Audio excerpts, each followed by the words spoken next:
Hi అండి, అందరూ ఎలా ఉన్నారు? నేనైతే చాలా బాగున్నాను. ఇది వచ్చేసి నా ఆఫ్టర్నూన్ మినీ బ్లాగ్ అండి. మా రేవాంశ్ అయితే మంచిగా అయితే నిద్రపోతున్నాడు. వాడు నిద్రలేచేసరికి వాడికి ఇష్టమైన స్వీట్ పొటాటో అయితే ఉడకబెడతాం అనుకున్నాను.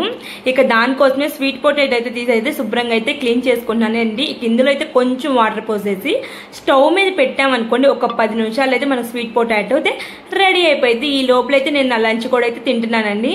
ఆ రోజు లంచ్ లో కూడా నేను పొటాటో కర్రీ అయితే చేశాను. ఇక అది వేసుకొని అయితే తినేస్తున్నాను. ఈ లోపల మా రేవాంశ్ కూడా నిద్ర లేచేసాడండి. ఇక అవన్నీ చూసాడు కదా, నిద్ర మొత్తం మీద ఉన్నాడు. ఇక వాడినైతే అక్కడ హాల్లో కూర్చోపెట్టేసి నేను స్వీట్ పొటాటో అయితే తీసుకురావడానికి అయితే వచ్చానండి. ఆ స్వీట్ పొటాటో చూడంగానే మావాడి మొహం అయితే మతాబ్ లాగా అయితే వెలిగిపోతుందండి. ఇక వేడిదైతే చేత్తో అయితే అంతే పట్టుకున్నాడు. చేయి కూడా కాలిపోయింది. ఆగమ్మ నేను ఒలిసిస్తానని అయితే పక్కన కూర్చోబెట్టుకుని అయితే ఒలిసి అయితే ఇస్తున్నాను. మా వాడైతే మీ అందరికి ఇక్కడ హాయ్ చెప్తున్నాడు.